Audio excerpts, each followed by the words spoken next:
Well, and I think there's a couple of issues there though that, okay, we capture the as-built as it's being built, so we now have good under subsurface information, we Absolutely. have good surface information. What we don't have is we don't have a record of the quality of that information. And that's something that a surveyor is not used to doing, or a construction company is not used to doing. When I make a measurement and I say it's right here, I have to qualify it and say it's right here based on this level of accuracy, based on this mapping plane, based on this epoch of mapping plane. There's and that metadata is what we're losing today. And in 20 years, we'll regret that when we did that accurate and precise positioning, we didn't capture that additional metadata that gives us some indication of the quality and the conditions of that point when it was captured. Right. Yeah. Software now seems to be smart enough to take my coordinate system, especially an assumed coordinate system, and give me some translation into lats and longs and most Transformation, likely, map projection. Yeah, and we can also take it and move it into not only an assumed coordinate system, but into a state plane coordinate system. What kind of intelligence are we going to see that's going to allow me to say, okay, I took this shot and referenced into something else that I know? So it'll give me the error of the other shots that were there. I'll tell you what's happening is that we are witnessing the birth of a new infrastructure. Right now we have electricity, we have gas, we have water, right? Our new utility is going to be GNSS infrastructure. And the GNSS reference stations, in California alone, we have a couple of hundred permanently installed reference stations. And if these are tied together and these form the basis for the differential corrections that give us that centimeter accuracy, the backbone is that reference station network. That's what puts us all on the same page.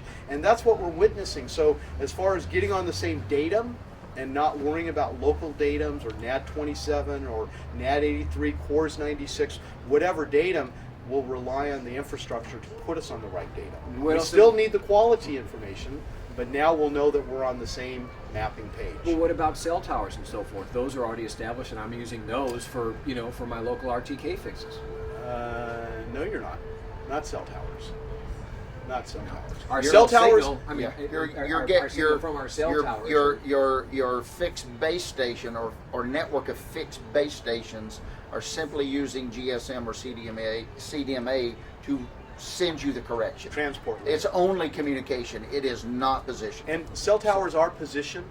Yes. But the Latitude accuracy and is far. longitude, but they're about a meter of accuracy. Okay. And what's really important with the cell tower is not its horizontal position, but its angle.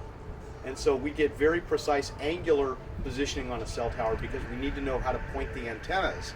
But the horizontal within a couple of meters is typically. So we've got no existing infrastructure that can be geo-referenced to provide us any type of triangulation for positions besides, VORs for aircraft. I mean, something that's there. It all depends on the granularity that you want your precision. And I use precision intentionally versus accuracy, which is a different discussion. But if I want to locate the boundaries of the city of San Diego, if I'm within a couple of meters all the way around the perimeter, I'm really accurate. As a surveyor would say, I'm better than 1 in 50,000. But if I really want to get down and measure the exact number of square centimeters in this tile, now I need a lot higher precision and a lot higher granularity, and that's what we don't have density. today. Yes. Back to the other thing when you're talking about to qualify the accuracy. Again, some of this can be solved by the robustness and the forethought of the database. My data, as part of my database record, is that I'm recording my accuracy, so that my data is quantified. But that's by the the intention accuracy. of the metadata that you were talking about, right? That's being if lost it becomes right part now. and I parcel agree. No, I agree. Because the point is now just a point. It's a northing and an easting and an elevation that we have no And idea. we call it survey grade. What does that mean? What does that mean? Because right now we're chasing a centimeter. Who's to say that in 10 years we're not going to be chasing a millimeter? Sure. And we'll have to go back and resurvey all these points at this new standard of accuracy. Sure.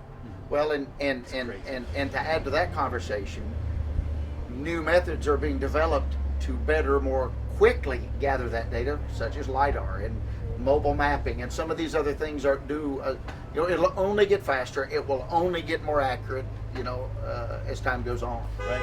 And I think what we'll see is the combination, the merging of technologies to produce this.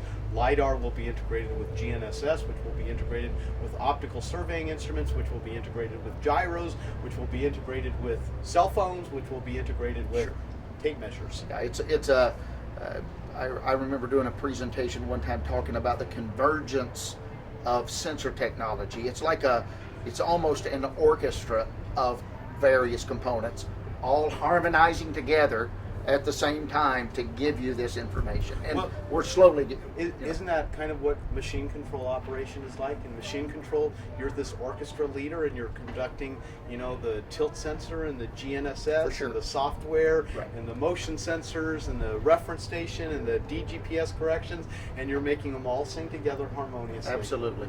I often feel like that I should have a baton in my hand. Right. Yeah. Yeah. So now maybe we can talk about elaborate on the class or something. Maybe Marco and I, our class was, you know, our function was to. Can I sit back, or am I out if I sit back? I wouldn't sit back too far. Yeah. So let me. It's framed pretty fairly. Yeah. So let me just then ask you guys what you're doing here. Sure. So, what are you guys doing here in San Diego? I know there's the ESRI Users Conference. There's the ACSM, American Congress Surveying and Mapping Conference. What particularly, specifically, were you guys doing here?